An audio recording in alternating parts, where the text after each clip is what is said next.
Je ne vais pas discuter du talent des personnes qui ont été choisies pour faire tel ou tel film, je tiens à le préciser en début de vidéo. Mais parlons un petit peu de Julius Ona. Julius Ona a réalisé un film du nom de The Cloverfield Paradox qui n'a pas du tout été bien reçu par la critique, en recevant je crois 17% d'avis favorables sur Metacritic, si je ne dis pas de bêtises, mais encore une fois, ne nous fions pas aux critiques. Peut-être que le film est très bien. Personnellement, ce n'est pas forcément le genre de film que j'apprécie. Donc je ne l'ai pas vu, donc je ne pourrais pas juger de la qualité du film. J'ai juste, entre guillemets, été sur le Wikipédia de Julius Ona, et j'ai vu qu'il n'avait rien fait depuis 5 ans. Alors, pas de souci. Il a réalisé en 2019 un film qui s'appelle Luce. D'accord. The Cloverfield Paradox. D'accord. Aujourd'hui, en 2024, enfin en tout cas l'année prochaine, sort le film Captain America New World Order. Et ce film est donc réalisé par Julius Ona. On ne le connaît pas, ça ne pose pas de problème. Peut-être qu'il a une très bonne vision, il n'y a pas de souci là-dessus. Mais le fait est que la dernière fois qu'on avait vraiment des réalisateurs peu connus, ou en tout cas qui ont fait des choses très décalées par rapport à ce que l'on a du côté du MCU, c'était John Watts et Peyton Reed. Pour rappel, John Watts a fait Homecoming, Far From Home, No Way Home. Et pour rappel, Peyton Reed a fait la trilogie des Ant-Man. Donc d'Ant-Man 1 à Quantum Mania. On a aimé ou pas les films, ce n'est pas le sujet de la vidéo. Le fait est que la stratégie de Marvel, à la base en tout cas de ce que l'on veut nous faire comprendre, c'est qu'on va prendre des réalisateurs un petit peu méconnus ou peu connus, et on va soit les faire monter, soit les façonner à notre image. Excusez-moi du peu, alors je n'ai rien contre les Yes Man, puisque pour les producteurs, c'est très bien, puisque c'est entre guillemets les films des producteurs, mais quand on a un Yes Man comme John Watts, il n'y a aucun problème. Dans le sens où si Kevin Feige veut quelque chose, John Watts le mettra. Parce que c'est quelqu'un qui va dire oui à tout. Yes Man, c'est quelqu'un qui dit oui à tout. D'accord. Et ce qui est fou, c'est ça qui est fou, c'est que Peyton Reed est un Yes Man. On ne va pas se mentir. Peyton Reed, donc le réalisateur d'Ant-Man, Ant-Man et la Guêpe et Quantum Mania, est un yes man. C'est-à-dire que Kevin Feige va dire ah là tu vas nous mettre MODOK. Il va dire oui. Et l'ironie de la chose, c'est qu'en 2008, Peyton Reed a réalisé un film qui s'appelle comment? Yes Man. C'est fou, d'accord. Alors je ne dis pas que Julius Sona sera un yes man dans le sens où on n'a pas encore vu, en tout cas personnellement je n'ai pas vu ces films et on n'a pas encore vu Captain America New World Order. Donc c'est fort possible que son film soit un banger, ok. Mais c'est vrai que quand tu te dis, j'ai un film Captain America avec Falcon, mais qu'on te dit, il y a Liv Tyler, il y a Tim, non, il y a pas Tim Ross, mais, enfin, Tim Ross est revenu aussi, tu as Harrison Ford qui arrive dans le rôle anciennement campé par William Hurt, mais qui là joue le professeur Ross, n'importe quoi, le général Ross, et donc que tu as la Hulk Family qui semble arriver dans ce film-là, tu te dis, c'est peut-être pas forcément un choix de Julius Sona ou du scénariste, c'est qu'on lui a dit, ou plutôt on leur a dit, vous mettez ça. Ça marche. Après, il peut y avoir une réalité artistique derrière tout cela. On verra, même si John Watts et Peyton Reed, personnellement, ne m'ont pas donné satisfaction sur quoi que ce soit. Hein. Mais bon, on verra. Il y a Skeleton Crew là, qui sort. John Watts a chapeauté un petit peu toute la série, même s'il n'est pas le seul réalisateur, mais c'est lui qui semble être un petit peu à la tête de tout ce projet-là. On verra. Peut-être que ce sera très bien. Pour rappel, Skeleton Crew, c'est une série qui arrive en lien avec l'univers de Star Wars et qui devrait arriver, je crois, en 2023. Mais au-delà de Julius Ona, nous avons également, enfin, au-delà de tout ce qu'il a fait, enfin, du coup, je vous ai dit qu'il avait fait des films, mais il a aussi fait des clips. Waouh! Le fait est que un film Captain America, tu es Disney, tu as de l'argent, tu peux te permettre de faire ce que tu veux. C'est-à-dire enfin, ce que tu veux, tout dépend, mais tu peux dire, ce réalisateur me plaît par rapport à ce qu'il peut montrer artistiquement parlant, boum, on le prend, on va le mettre le cachet, on va faire ce qu'il faut, c'est ce qu'ils ont fait pour Chloé Zhao. Chloé Zhao, ça n'a pas marché. Donc peut-être qu'ils se sont dit, du coup, on va revenir à la stratégie de base, c'est-à-dire que on va payer les gens pas cher, et ils vont faire ce qu'on veut, et c'est tout. Là où James Gunn a tout compris, selon moi, encore une fois. James Gunn, il va réaliser, enfin en tout cas il va construire son DC Studios, en tout cas il existe déjà, mais en tout cas il va créer son univers avec le chapitre 1, Gods and Monsters, vous le savez, et James Gunn va réaliser le film Superman, aurait choisi Andy Muschietti et Matthew Vaughn, donc deux réalisateurs qu'on connaît, hein. Andy Muschietti qui a déjà fait les deux films Ça, et je crois qu'il a fait aussi The Flash, même si on l'a pas encore vu, et Matthew Vaughn, il me semble que c'est lui qui s'est occupé de Kick-Ass et des Kingsman, et peut-être de X-Men le commencement, si je ne dis pas de bêtises. Donc il est déjà bien implanté dans l'univers Marvel, ou en tout cas super-héroïque. Et les deux seraient du coup en pourparlers pour arriver possiblement du côté de DC. Et là, James Mangold, on l'avait évoqué il y a de cela maintenant plusieurs semaines, même peut-être plusieurs mois, devrait s'occuper du film Swamp Thing. Donc pareil, un film du côté de DC que j'attends énormément, un côté un peu horrifique, sachant que James Mangold s'est occupé d'Indiana Jones 5, devrait s'occuper d'un futur film Star Wars qui se déroule même bien avant La Menace Fantôme, et en plus de ça, il a réalisé Le Combat de l'Immortel, Logan, et il a réalisé Le Mans 66. Donc en termes de réalisation, il n'a plus rien à prouver, il peut aller où il veut. Le fait est que Marvel s'obstine toujours à sélectionner des gens. Alors je m'en moque de la fame. Moi ce que je veux c'est des faits. Peyton Reed, il n'y a aucun fait. Il n'y a aucune patte. Et c'est vrai que de temps en temps ça marche d'avoir des réalisateurs avec de la patte. James Gunn, ça marche totalement sur moi. Je vais pas te mentir, James Gunn c'est... Pour moi il a révolutionné un genre, entre guillemets. Et j'ai hâte de le voir du côté de DC. Et Taika Waititi, j'avais adoré Ragnarok. Pour moi, Thor, Love and Thunder est une ignonymie sans nom. Mais c'est en fonction des goûts et des couleurs. Le fait est qu'ils ont quand même réussi à prendre des réalisateurs qui n'avaient pas forcément fait certaines choses et qui, pour le coup, ont tenté. Alors, moi, je reste convaincu que James Gunn a toujours fait des choses incroyables, puisque je vous rappelle qu'il est au scénario des deux Scooby-Doo. Et ça, ce n'est pas rien, parce que personnellement, j'ai adoré les deux Scooby-Doo. Il y avait des blagues trash, mais quand tu les revois, quand tu les vois quand t'es petit, tu te dis, bon, ah, c'est marrant. Mais quand tu te dis que quand Sammy, dans le 2, il monte des marches, et qu'il se dit, ça sent bizarre, quand t'es petit, tu dis, oh, bah c'est juste des gens qui ont pété. Non, non, non, il se tourne vers des gens, et en fait, tu comprends qu'ils sont en train de fumer de la weed. D'accord ? C'est pas du tout des paix, c'est de la drogue. Et c'est que quand tu le vois plus tard que tu dis, ah, c'est ça Scooby-Doo, ça marche, ok. Et ça va même plus loin que ça, enfin il y a des trucs, Vera à un moment donné elle est habillée d'une certaine façon, moi quand je suis petit, je me dis, oh bah ok, mais quand je suis adulte, je me dis, ah d'accord. Et ça me choquait, enfin moi ça me choque pas aujourd'hui, parce que bah voilà, et ça n'aurait pas choqué de toute manière. Mais c'est vrai que quand t'es petit, tu fais pas attention à ça. Et il a réalisé ça, il a mis ça dans son scénario. Et donc pour moi, il a prouvé entre guillemets certaines choses. J'attends Julius Onah, j'attends même Jack Schreier, le réalisateur de Thunderbolts. Parce qu'on peut se dire, mais pourquoi est-ce qu'il l'a choisi ? Pourquoi est-ce qu'ils l'ont choisi, Jack Schreier ? Parce que si on tape Jack Schreier et qu'on va directement sur son Wikipédia, pour aller très très rapidement, il a réalisé un court-métrage en 2005, il a réalisé Robot and Frank pour lequel il a eu un prix donc au festival Sundance, je crois qu'il a été nommé à Deauville, si je ne dis pas de bêtises. Donc, ok. Il a réalisé La face cachée de Margot avec Cara Delevingne. Et là, il a réalisé un film avec Chance the Rapper, mais je crois que c'était en lien avec un concert, en 2021. Et 3 ans après, il s'occupe des Thunderbolts. Et d'ailleurs aussi, il s'est occupé de Beef, mais en tant que producteur, je crois, juste producteur exécutif.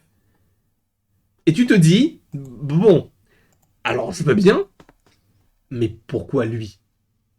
Encore une fois, il ne faut pas nécessairement des noms, ce n'est pas ce qu'on demande, on demande juste une bonne réalisation.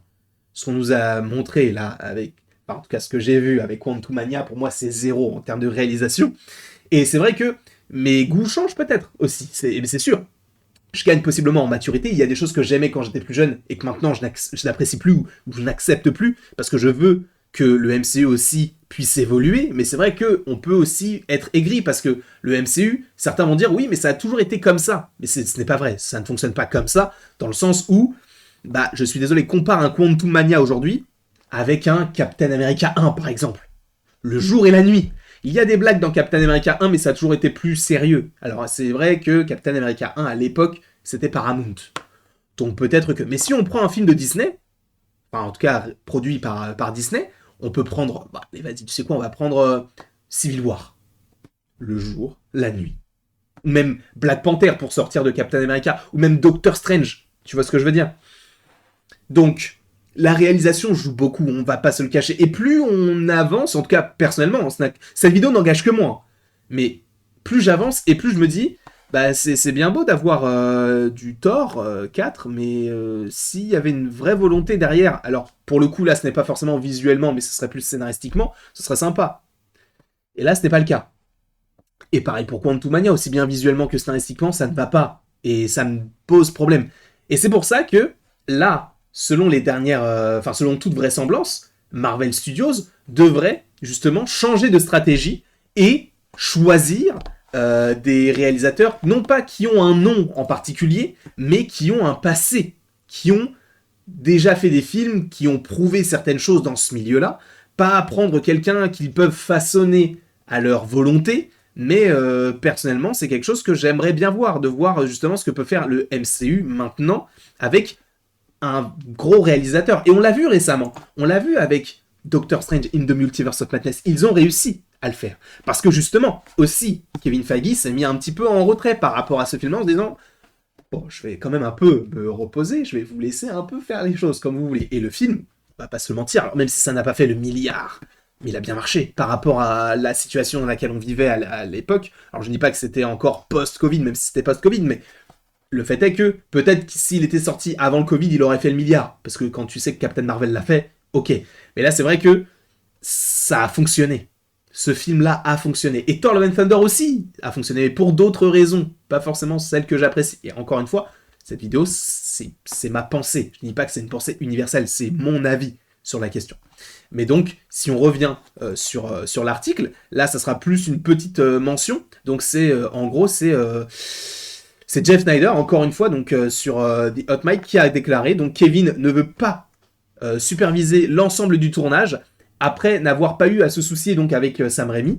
Il est très partant pour le même résultat avec le tournage des 4 Fantastiques, sachant qu'il faut rappeler que le film des 4 Fantastiques est réalisé par Matt Shakman, qui s'était déjà occupé, plutôt, il n'y a pas de T après déjà, mais qui s'était déjà occupé du film, ou plutôt de la série WandaVision.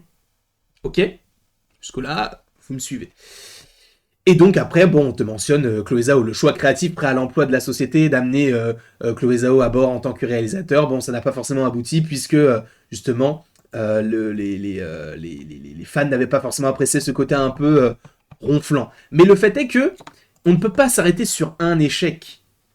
Oui, Eternals n'a pas plu, surtout aux États-Unis, parce que ce n'est pas forcément ce qui collait avec ce que les spectateurs voulaient. Mais le style de Chloé Zhao est très particulier. C'est quelque chose de très très lent, très très posé. Pas forcément ce qu'on s'attendait à voir sur du Eternals pour certains. Moi, c'est un de mes films préférés du MCU, si ce n'est le deuxième... Ah non, il y a Infinity War. Bon, je pense que ça fait Captain America, le Soldat d'hiver, Infinity War et Eternals. Je pense, parce qu'Eternals, vraiment, pour moi, c'est une masterclass. Mais il y avait une réalité créative derrière tout ça. Et ça n'a pas plu. Et là, c'est vrai qu'avec le retour, enfin en tout cas le retour de Peyton Reed, ou même de John Watts du côté de Spider-Man, tu te dis, ils n'ont pas forcément appris de leurs erreurs, même si en réalité, John Watts du côté de Spider-Man, qu'on en pense qu'on veut, c'est une réussite.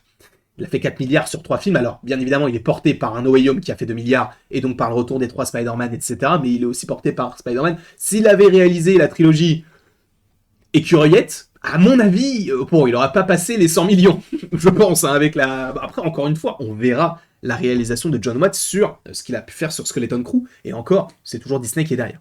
Mais, juste tout ça pour vous dire que, si Disney se met cette fois-ci à rechercher des réalisateurs un petit peu plus confirmés, Matt Shakman n'est pas un réalisateur confirmé. Mais étant donné qu'il a confirmé du côté de Disney, avec WandaVision, on se dit, ok, il connaît déjà la musique, il sait comment on fonctionne, comment est-ce que ça se passe si on lui laisse un film, et si on lâche un peu du lest et qu'on lui laisse voir, on lui laisse sa vision. Parce qu'à mon avis, encore une fois, pour Jack Schreier et pour Julius Onah, alors je ne les connais pas personnellement, je ne sais pas ce qu'ils ont fait précisément, puisque je n'ai pas vu ce qu'ils ont pu faire, et ça, c'est peut-être génial, ce qu'ils ont fait. Mais c'est vrai que j'ai plus l'impression que ce seront des yes man, parce que on va leur dire, en fait, nous on veut ça dans les films. tu te débrouilles comme tu veux, mais on veut ça, ça, ça, ça, ça. Et si tu dis non, on prendra un autre mec. Ça pose aucun problème. Là où s'ils prennent un gros réal, et l'ont fait avec Sam Raimi, peut-être qu'il y aura un peu moins de conditions. Ça sera, nous on veut ça. Le réal va dire, je suis pas chaud. Et le studio va se dire, ah mais c'est quand même cette personne, du coup, en vrai, il a prouvé. Donc, ouais, vas-y, c'est quoi? Fais-le, mais on va voir comment est-ce qu'on peut justement associer les deux. Là où des Yes Man, c'est tu fais ça, c'est oui. Ça peut être intéressant justement qu'il y ait du challenge du côté des relations producteurs et réalisateurs. Ça peut être intéressant. Alors je ne dis pas qu'il n'y en a jamais eu du côté de Marvel Studios. Je dis juste que là, on s'abandonne progressivement vers du néant. C'est un problème. Et là, pour le coup, de voir qu'il y a possiblement Kevin Feige qui veuille changer certaines choses, ça me va. Personnellement, ça me va. Après, encore une fois, on verra ce qu'il en sera par rapport à la suite, mais pour l'instant, ce sont des choses qui me vont. On verra qui sera choisi, on verra même les films, parce que même s'il choisit un réalisateur qui a réalisé un film que je n'ai pas aimé, et qu'au final il me fait une masterclass, mais je serai le premier à le dire. Encore une fois, je suis le premier à dire quand je me trompe. Il n'y a pas de souci là-dessus. Donc je serai le premier à me dire, si Captain America New World Order, film dans lequel je crois, mais un peu moins qu'avant, mais j'y crois. Si je vois qu'il est très bien, mais c'est génial, c'est tout ce que je souhaite qu'il soit bien. Peu importe en réalité la réalisation, je veux juste que les films soient bons. Mais si à chaque fois tu nous remets des personnes qui n'ont rien prouvé et que tu les prends uniquement parce qu'ils sont facilement malléables et donc que tu peux en faire ce que tu veux, et qu'au final, vu que tu dis que ça fait de l'argent mais que les scénarios et la réalisation n'est pas forcément incroyable, tu te dis, c'est pas grave, vu ce que les gens ils ont aimé, c'est coloré, c'est rigolo. Ouais mais non. Après, encore une fois, ça peut plaire. Personnellement, ce n'est pas ce que je veux. Je ne sais pas ce que vous voulez. Oh là, j'en ai perdu ma capuche. Mais je ne sais pas ce que vous désirez. Alors peut-être que je suis parti trop loin. Certains vont me dire, ouais, tu te prends trop la tête. C'est du Marvel, frérot. C'est du Marvel. Spider-Man, c'est du Marvel. 1, 2, 3, Sam Raimi, c'était incroyable. Au niveau de la réalisation, ils ont réussi. DC, avec du Batman contre Superman, par exemple.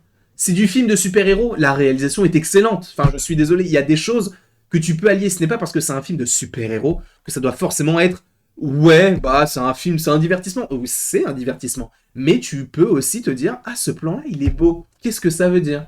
Alors peut-être que la plupart des gens vont se dire, je m'en moque, tu vois, moi je veux juste... Et même au-delà de la réalisation, juste le scénario aussi peut jouer, tu vois. Ce qu'ils ont fait dans les 3 premières phases, je veux qu'ils le refassent pour les 3 prochaines, toutes les phases qui restent, tu vois. Toutes les phases qui restent.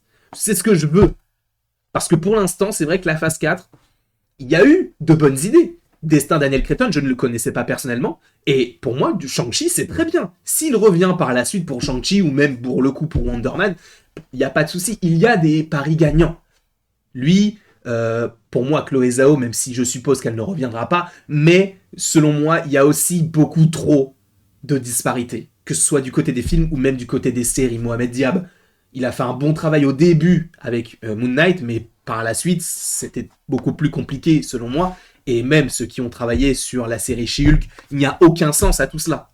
Selon moi, encore une fois. Donc on verra comment est-ce qu'ils vont s'adapter, même sur les futures séries, sur Loki saison 2, sur Echo, etc. Même si c'est déjà tourné, mais comment est-ce qu'ils vont s'adapter pour les prochaines séries, pour Vision Quest, etc. Parce que ça aussi, ça va être un tournant, 2024-2025 pour le MCU. Ils peuvent gagner, en tant cas, regagner la confiance de beaucoup, mais aussi faire en sorte que plus personne ne soit hypé par les films Avengers. Et ça poserait un énorme problème. En tout cas, je ne sais pas ce que vous en pensez. N'hésitez pas à me le mettre en commentaire. N'hésitez pas non plus à aimer, à partager, à commenter et à vous abonner si ce n'est pas déjà le cas. J'espère avoir été clair dans mes propos. Et encore une fois, cette vidéo n'engage que moi. D'accord? Si vous voulez du John Watts, si vous avez aimé les Homecoming, Far From Home, etc., libre à vous. C'est en fonction de vos goûts. Je ne serai jamais là à juger en vous disant en fait, non, t'as tort. Non. Si toi, t'as aimé le film, tu as raison. Il n'y a pas de souci. Moi, je n'ai pas aimé, j'ai raison aussi, tu vois. On a chacun raison, puisque on ne peut pas changer la vie d'une personne en disant, mais non, en fait, là, tu peux pas aimer ça. Si, parce que c'est la subjectivité, tu peux pas changer la subjectivité des gens. Tu peux possiblement leur dire, moi, j'ai aimé ça, et leur faire comprendre que, oui, finalement, c'était peut-être un petit peu intéressant, mais leur dire, non, tu te trompes, non, ça ne fonctionne pas. En tout cas, pour moi, ça ne fonctionne pas comme ça. Donc, je préfère vous dire que cette vidéo n'engage que moi, encore une fois. Peut-être que je suis parti très loin, mais j'avais vraiment envie d'évoquer ce sujet avec vous. Et je vois, putain, j'ai parlé pendant 20 minutes, frérot. Je vais m'arrêter là. Je vais m'arrêter là. Je vous fais d'énormes bisous. Et après tout ceci, il ne me reste plus qu'à vous dire à la prochaine pour la prochaine. Et bien évidemment, encore une fois, tu peux aimer, partager, commenter ou même t'abonner à la chaîne.